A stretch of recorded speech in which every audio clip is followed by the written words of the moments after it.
Kayo po ba mga bossing ko ay isa sa mga nakakapansin na parang kayo po ay sunod-sunod ang mga kamalasan na dumarating sa buhay po ninyo?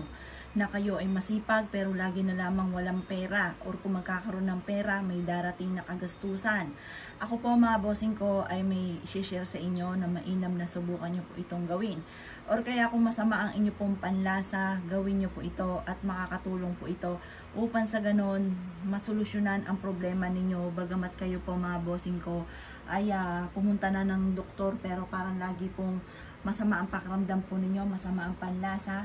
Nako mga bossing ko, huwag ka na magpatumpik-tumpik pa. Makakatulong po ito upang sa ganon gumaling na kayo kung ano man po yung inyo pong karamdaman. Kasi ito pong ating pong itlog, spiritual healing po ating gagawin. Ito po mga bossing ko ay humihigop ng mga negatibong enerhiya. Pagulungin nyo po ito mula ulo hanggang baba mga bossing ko, ultimo mga kilikili po ninyo at mga kinatago-taguan mga bossing ko, pagulungin nyo po ito para masimot ko ano man ang mga negatibong enerhiya na nakadikit po sa inyo mga bossing ko, kaya ikaw ay lagi rin minamalas. Ngayon pa mga bossing, subukan nyo po itong gawin. Humanda ka ng isang malinis na tubig. Ang gagamitin po natin ay clear. Pagkatapos ay isang itlog. Yan mga bossing. Kahit yung native na itlog, pwede po yan. Ngayon pa mga bossing ko, pagugulungin po natin mula ulo hanggang baba mga bossing ko sa ating ulo.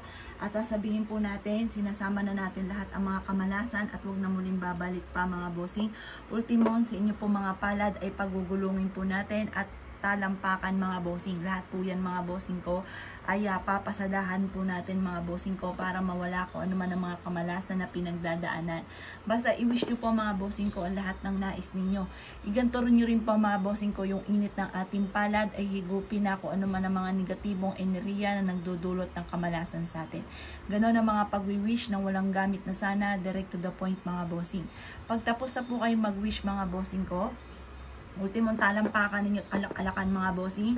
Yung po ipasasadahan ninyo ha mga bossing. At pagkatapos, ito po ay babasagin natin mga bossing ko para nahigop na kasi niya yung mga negatibong enerhiya para mahuli natin at huwag na muling bumalik pa sa inyo mga bossing.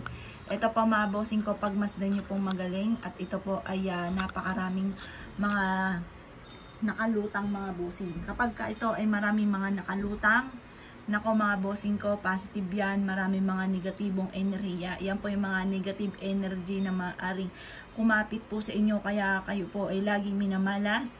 Yan po yung mga negatibong enerhiya na maaaring ito ng dahilan kaya parang masama ang inyong panlasa na hindi nyo mawari.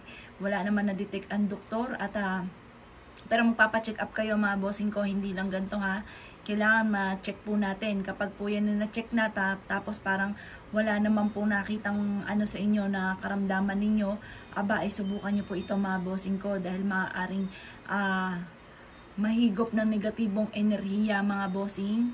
Bukod sa pagpapa-check up, magganto kayo mga bossing ko para kung ano man yung mga negatibong enerhiya na hindi nyo nakikita ay mahigop po nito mga bossing. Proven po ito mga bossing ko na napakaswerte basta't may 100% kang paniniwala sa ganito at i-mindset nyo na kayo ay gagaling.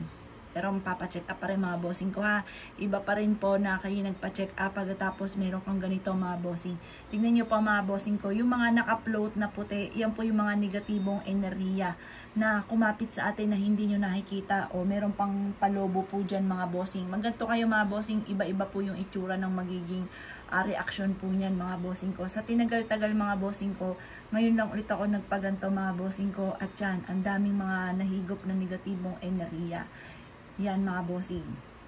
Pangit ang mga meaning po niyan mga bossing ko. Pero syempre, ano't ano man nahigop na po siya ng bossing ko ng ating itlog mga bossing. Gawin nyo po ito kapag po ito'y napanood ninyo at isa ka sa mga natumbo ko ang ibig sabihin. Halimbawa, kayo po'y parang kayo po ay nilalamig bagamat napakainit or kaya masama ang panlasa or kaya po mga bossing ko parang lagi kang minamalas, kayo ay masipag pero napakailap ng swerte, asya, gawin nyo po ito mga bossing.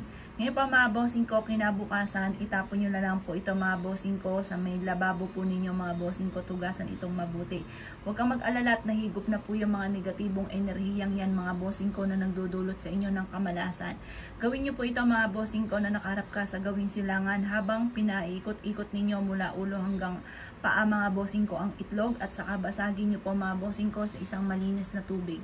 Ito pa mga bossing ko ay isa sa mga subok na napakaswerte basta't may 100% kang paniniwala sa mga gantong mga pamamaraan. Kaya kung kinaniniwala at naisyo po itong gawin nyo na po ito at huwag ka nang magtiis pa sa karamdaman ninyo mga bossing ko dahil ito ay isa sa mga subok na napaka-epektibo. Kaya kung ikay gagawa ng gantong mga pamamaraan asya mga bossing, good luck po sa inyo po lahat.